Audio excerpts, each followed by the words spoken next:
Solène, j'espère que vous allez bien. On se retrouve aujourd'hui dans cette nouvelle vidéo pour un update lecture. Je vous avais dit dans le dernier update lecture que je vous ai fait au mois d'août que c'est un rendez-vous que j'aimerais vraiment faire plus régulièrement sur la chaîne et vous avez été nombreux à me dire que c'était une bonne idée. Donc voilà, je suis de retour et j'ai décidé que tous les, allez on va dire entre 3 et 5 livres, je vous ferai un update lecture. Donc aujourd'hui j'ai 4 livres à vous présenter et je sais pas encore si je vais vous parler de mes lectures en cours, je ne sais pas, voilà, ça va être au feeling, on verra bien. Pour débuter cette update lecture, je vais y arriver, je vais vous parler du 3e tome de la saga Night School de C.J. Dougherty. Ensuite je vais vous présenter 2 e-books qu'une auteure m'a gentiment envoyés. Il s'agit des tomes 1 et 2 de la saga Cinder de Jeanne Devroux. Et je terminerai cette update lecture en vous donnant mon avis sur le 4e tome de la saga After d'Anna Todd. On commence tout de suite avec le 3e tome de Night School, publié chez Robert Laffont, donc collection R. Donc, comment, vous savez, si vous me suivez depuis un petit moment, que Night School, ça a été vraiment une révélation pour moi, cette saga.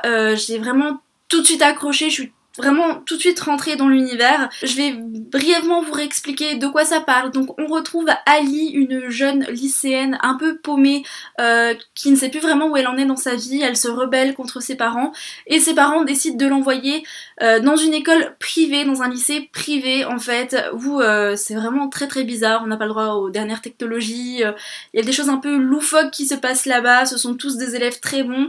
Et le plus bizarre c'est que Ali arrive là-bas parce que sur simple demande de ses parents auprès de la directrice, et alors qu'on intègre Cimmeria en fait héréditairement, en fait, oui héréditairement, je ne sais pas si ça se dit mais vous m'avez compris. Donc Ali arrive là-bas et tout le monde se dit mais qu'est-ce qu'elle fout là celle-là. Et dans ce tome 3 ce que j'ai aimé c'est que tout s'enclenche un peu comme si c'était, enfin je sais pas trop comment vous expliquer ça, vous voyez ce que c'est qu'un engrenage, et ben j'ai l'impression que ça fait ça, tout s'enclenche et que voilà, ce tome 3 est vraiment le,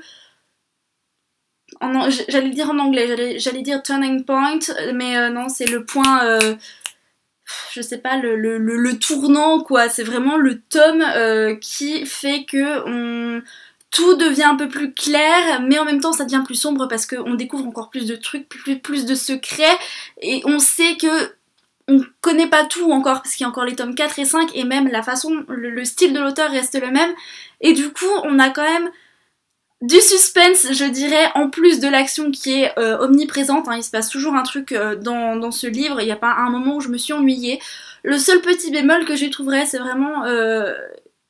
comme je vous l'avais dit, il me semble, à la fin de mon dernier update lecture, il me semble que je vous avais dit que pour moi, Ali m'énervait en fait au début du roman, parce que je l'avais vraiment trouvé casse-pied. Et cette attitude en fait est partie, franchement je ne l'ai plus ressentie à partir du moment où elle est retournée à Cimmeria, donc je ne vous en dis pas plus. Alors le truc que je me demandais c'est est-ce que le comportement d'Ali est dû à ce qu'elle traverse à ce moment-là. Enfin, je sais pas, il y a des fois je ne la comprends pas. Alors pourtant on a un caractère bien trempé toutes les deux et c'est vraiment l'une des personnages dans lequel je me retrouve le mieux pour certaines choses. Mais je sais pas, il y a des moments où, enfin, il y a des moments au début du roman je dirais, c'est vrai qu'elle m'a un peu cassé les pieds et c'est quelque chose qui est assez vite parti. Donc ce que j'ai aimé dans ce tome 3, ce n'est pas un coup de cœur comme l'a été le premier tome, mais... néanmoins, j'ai beaucoup apprécié ma lecture, je l'ai lu très rapidement ce livre parce que comme les autres Night School en fait, une fois qu'on est dedans, et ben voilà, tu peux plus rien faire à part lire quoi, tu réfléchis plus vraiment et tu dévores les pages. Donc ce que j'ai aimé dans ce 3e tome c'est toujours l'auteur qui est fidèle à elle-même, je vais y arriver, je bug parce que les mots me viennent en anglais. Donc j'ai beaucoup aimé le style de l'auteur qui reste fidèle à elle-même. Il y a toujours cette pointe d'humour que j'aime beaucoup dans ce roman, il y a toujours ce suspense qui est omniprésent, qui est mélangé à l'action parce qu'on sait jamais ce qui va arriver et il arrive toujours des trucs en fait. Et donc voilà, pour moi Cimmeria c'est Poudlard de par ses personnages mais aussi par le contexte dans lequel on évolue avec Ali et vraiment j'ai vraiment beaucoup aimé. Donc si vous n'avez pas encore commencé cette saga, je vous la recommande à 200% parce que c'est vraiment une saga qui en vaut le coup. J'ai le tome 4 dans ma palle, donc je pense que je le sortirai dans pas longtemps, mais en attendant voilà, j'ai d'autres livres à lire, mais il faut encore que j'achète le tome 5 et je pense que je l'achèterai d'ici le mois prochain ou peut-être maximum novembre, mais je sais que j'aurai terminé cette saga avant la fin de l'année. Ensuite, je vais vous présenter deux e-books qu'une auteure m'a gentiment envoyés. Donc, il s'agit de Cinder, de Jeanne Devro, pardon, je vais y arriver. Cet auteur m'a envoyé les e-books quand on était en avril, elle m'a contactée, je me suis dit « Ah, pourquoi pas ?» et tout. Et en fait, je ne les ai lus qu'en août-septembre. Encore une fois, si vous me suivez sur les réseaux sociaux, vous avez peut-être vu que j'avais tweeté auprès de l'auteur. Mais c'est vrai que j'ai vraiment lu très rapidement en fait ce livre, enfin ces livres puisqu'il y a 2 tomes et je sais pas, j'ai pas eu un énorme coup de cœur mais j'ai quand même vachement apprécié ma lecture et ça m'a vraiment surprise parce que je m'attendais pas à ça. Donc j'ai lu en fait ces livres sur mon téléphone vu que je n'ai pas de tablette et donc j'ai lu les tomes 1 et 2 et comment vous dire que ça a été pas la révélation mais une belle découverte. J'ai vraiment été enchantée et c'est pour ça que dès que le tome 3 sort je fonce pour lire ce 3e tome parce que je veux savoir ce qui se passe. D'un côté on a Cendre qui est une fille vraiment spéciale avec un caractère vraiment de cochon, qui est toujours sombre, qui a un lourd passé, qui n'a pas d'amis, qui est complètement asociale, qui fait peur à tout le monde, qui répond même aux profs et qui effraie même les profs. Ensuite de l'autre côté on a Josh, le beau rugbyman, voilà, bien foutu, populaire, etc. Et autant vous dire que quand vous avez juste ça du livre, vous vous dites un peu, ouais, c'est un peu cliché. Mais honnêtement, quand vous savez que vous lisez vraiment le résumé, donc je vous mettrai un lien dans la barre d'infos vers les sites, les liens de l'auteur, donc n'hésitez pas à aller voir parce que je vais pas tout vous résumer en fait, pour vous laisser un peu de suspense, pour vous laisser découvrir le livre comme j'ai découvert, c'est pour ça que je pense que j'ai beaucoup apprécié cette lecture. Donc en fait, d'un côté on a Cendre et de l'autre côté on a Josh, et suite à un devoir qu'ils vont devoir faire ensemble, forcément ils vont se mettre à parler et s'ensuit plusieurs choses et voilà, ce qui a une chose amène une autre, etc. Donc c'est un livre qui m'a fait énormément penser à After. Pourquoi? À cause de Cendre. Parce que Cendre, elle a le même caractère d'Ardine. Ils ont tous les deux un lourd passé, et je sais pas, est-ce que c'est à cause du thème, puisque c'est une lecture qui est érotique, c'est vraiment dans le même style qu'After, quoi. Donc si vous avez lu After, vous pouvez très bien lire Cinder, parce que c'est le même langage, pas même style d'écriture, parce que les auteurs sont différentes quand même. Mais voilà, j'ai trouvé que Cinder c'était un très bon livre, parce que c'est la découverte de soi-même en fait, parce que Cendre elle est complètement perdue quand on la découvre dans ce premier tome, et franchement elle se découvre elle découvre son corps, et voilà, une chose en entraîne une autre comme je vous l'ai dit, et donc forcément il va y avoir quelque chose entre Josh et Cinder, voilà, ça c'est le truc que je ne peux pas vous cacher, parce que même dans le résumé on s'en doute. Mais voilà, je sais pas trop quoi vous dire en fait sans vous dévoiler tout ce qui se passe. J'ai vraiment beaucoup apprécié cette lecture. Ça n'a pas été un coup de cœur parce que le style de l'auteur m'a énormément plu, mais je sais pas. Est-ce que c'est parce que ça m'a trop fait penser à After ?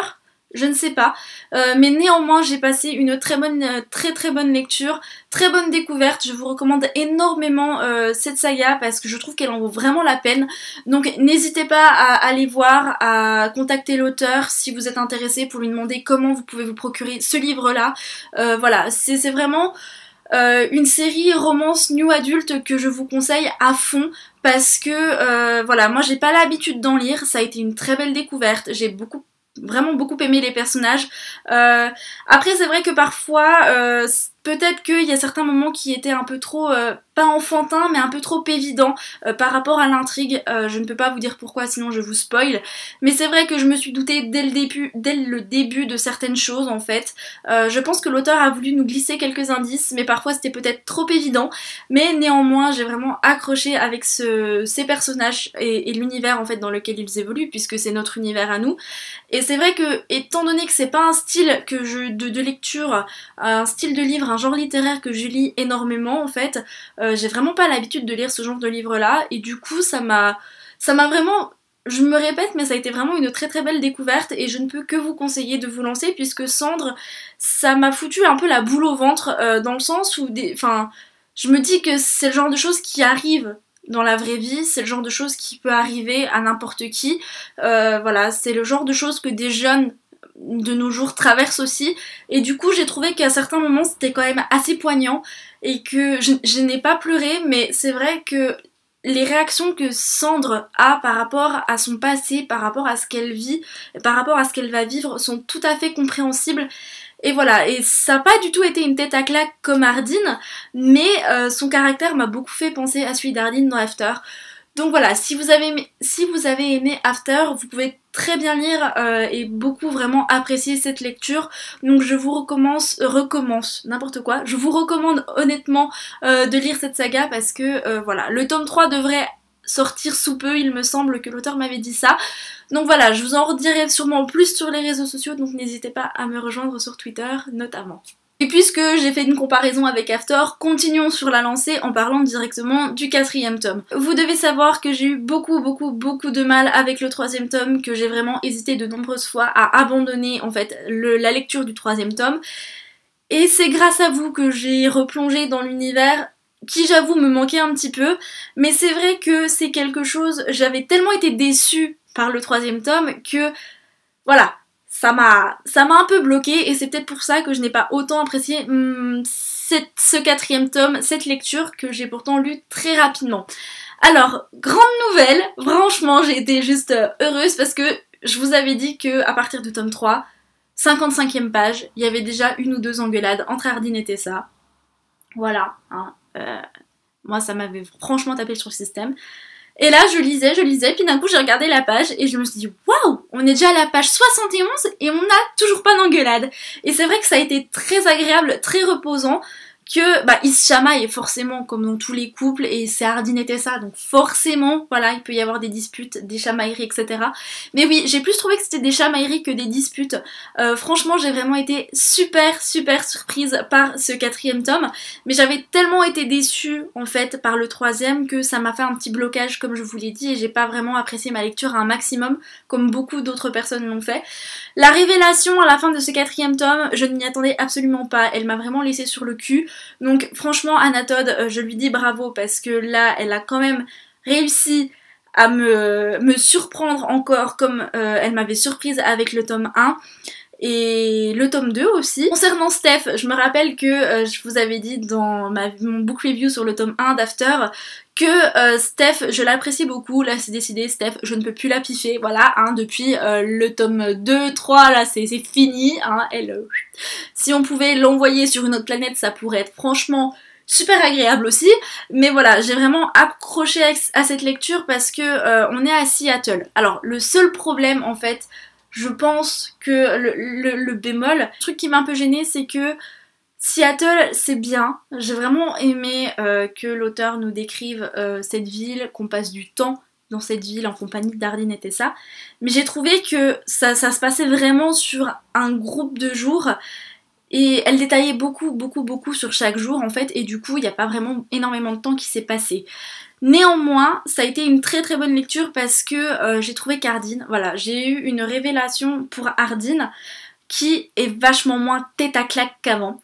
C'est-à-dire que je l'ai trouvé plus posé, j'ai trouvé qu'il faisait des efforts, j'ai trouvé qu'il se contrôlait, et enfin, t'as l'impression quand tu lis ce 4e tome que ça y est, il change, il évolue, voilà, il devient un peu plus mature, il fait confiance, et c'est vraiment ça que j'ai aimé, c'est vraiment l'évolution du caractère d'Ardyn en fait, parce que s'il avait encore été comme dans les 3 premiers tomes, je pense que j'aurais même pas terminé ce 4e tome. Mais honnêtement, ça a été une très belle découverte et ça m'a un peu réconciliée avec la saga, voire même carrément. Donc voilà, ce n'est pas un coup de cœur malheureusement, donc j'espère que le tome 5 relèvera encore plus la barre pour me réconcilier complètement avec la saga, mais voilà, si comme moi, parce qu'il y en a plusieurs quand même, qui ont lu le tome 3 et qui ont été dégoûtés, quand même, essayez de lire le tome 4 pour essayer au moins, parce que ça en vaut le coup. Je suis contente que vous m'ayez conseillé de continuer la saga, donc voilà. Merci à vous de m'avoir...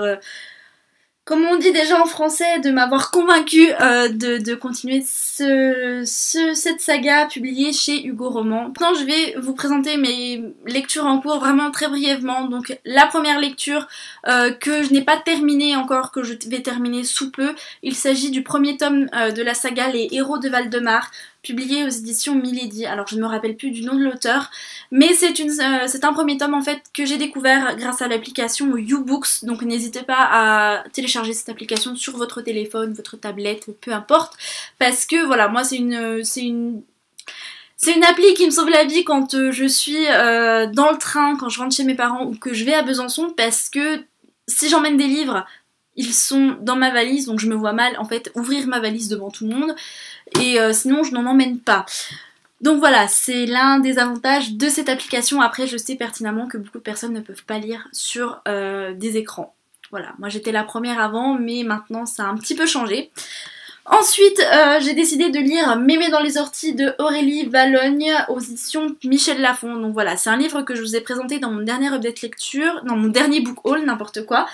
Et voilà, donc je vous avais dit que c'était ma belle-sœur qui me l'avait prêté, et comme je revois ma belle-sœur la semaine prochaine, il serait peut-être temps que je le lise pour que je lui rende. Enfin, dernier livre qui dit After tome 4 dit After tome 5, donc il faut absolument que je continue ce livre. Là pour mes lectures en cours, j'espère que cette vidéo vous a plu. Si vous avez des questions concernant les romans, parce que je sais que notamment pour Cinder de Jeanne Devreau, j'ai un petit peu bafouillé, j'en ai un petit peu bavé puisque je n'ai absolument pas préparé cette vidéo, voilà, parce que je n'ai pas eu le temps tout simplement. Donc si vous avez des questions, n'hésitez pas à les poser, je serais tellement ravie d'y répondre. Et je vous remercie, n'importe quoi, et je vous remercie également pour la dernière vidéo, donc le Tea Time, la nouvelle catégorie de vidéos qui franchement j'ai eu des super retours, donc ça m'a fait extrêmement plaisir. Je suis vraiment super contente que cette vidéo vous ait plu. Si vous avez des suggestions pour les Tea Time, n'hésitez pas à m'en donner. En attendant, je vous souhaite de bonnes lectures et je vous retrouve mardi dans une future vidéo. Ciao!